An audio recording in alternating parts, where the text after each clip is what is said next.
सूर्य के प्रकाश से कोई भी चीज प्रकाशित होती है, ठीक है ना। हमारे यहाँ पर कोई भी चीज जो प्रकाशित हो रही है वो काय से हो रही है? सूर्य से।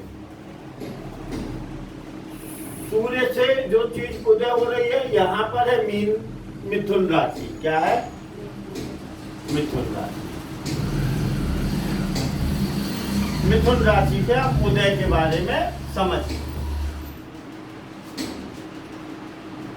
ये एक आकृति है। क्या है? किसकी है? स्त्री पुरुष की आकृति है। गदा और वीणा लिए हुए साथ में वह दोनों है। शीर्ष मतलब उनका सिर हो गया, ठीक है ना। क्या हो गया? पृष्ठ मतलब उनका पीछे वाला भाग हो गया, और शीर्ष मतलब क्या हो गया?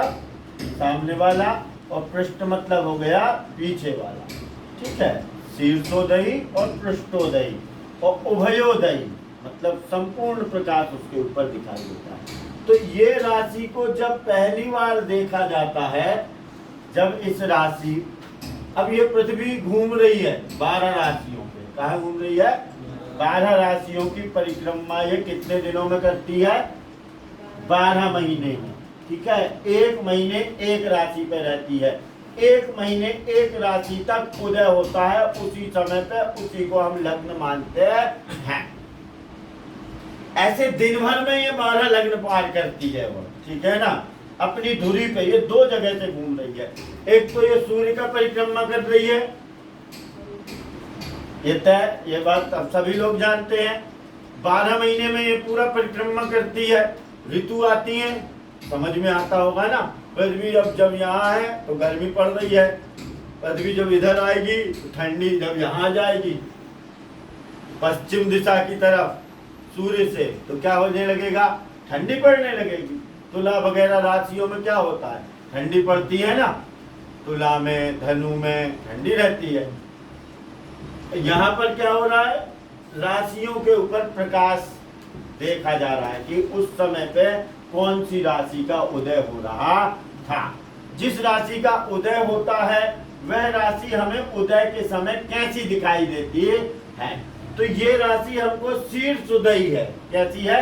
सामने से उदय होते हुए दिखाई। सबसे पहले इसका कौन सा भाग दिखाई देता है? सामने का भाग दिखाई देता है, चेहरा दिखाई देता है। इसकी पीठ हमें दिखाई नहीं देती है।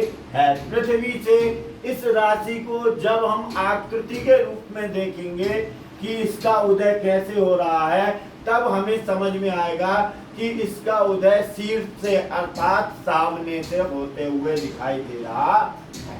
समझ गए आप बात को? जब ये अब ये भले चाहे अब ये 24 घंटे में अपनी धुरी पे जब भी कोई चीज, क्योंकि राशि कैसी है? पूर्व से लेकर चारों दिशाओं में फैले हुए, ठीक है ना। पूर्व से लेके चारों दिशाओं में फैली हुई है, 10 दिशाओं में फैली हुई है 12 राशि।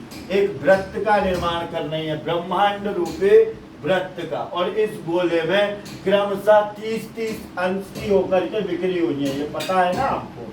30-30 अंश की होकर और 360 अंश का एक पूरा वृत्त बना रही है। तो आपका सूर्य भी उसी ब्रह्मांड रूपी वृत्त के केंद्र में हमने रखा है। कहाँ रखा है? केंद्र में हमने पृथ्वी को रखा है। पृथ्वी सूर्य की परिक्रमा कर रही है, मतलब पृथ्वी का भी केंद्र क्या है? सूर्य है। तो सूर्य के प्रकाश के कारण ही हमें सब कुछ यहाँ दिखाई दे रहा है। हमें यहाँ कुछ भी क्यों दिखाई दे रहा है? सूर्य को गायब कर दो, फिर कहीं से ऊर्जा ले आओ तुम कि यहाँ पे तुम प्रकाश कर दो, तुम बचोगे ही नहीं, सूर्य नहीं रहेगा। तुम्हारी संभावना ही तुम्हारे सूर्य से है। क्यों? क्योंकि सूर्य से ही सारी ऊर्जा आ रही है। कैसे आ रही है? सूर्य ही ऊर्जावान है। और सूर्य की परिक्रमा पृथ्वी कर रही है। परिक्रमा मार्ग में जहाँ पर वो रहती है उसके सामने वाली राशि ही प्रकाशित रहती है। भाई मैं यहाँ पर हूँ तो इसका प्रकाश यहाँ पर मेरे ऊपर पड़ रहा है ना, इन जगहों पर थोड़ी ना पड़ रहा है।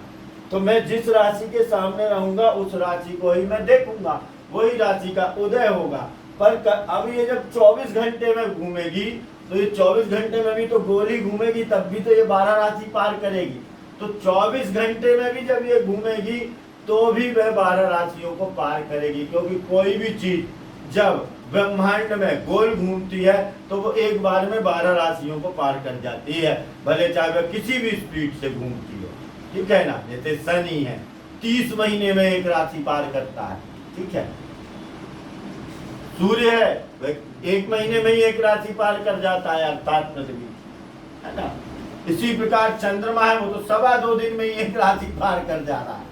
मंगल 45 दिन में एक राशि, अपनी धुरी पे घूमने की बात है, काय की बात है, अपनी धुरी पे घूमने की बात है।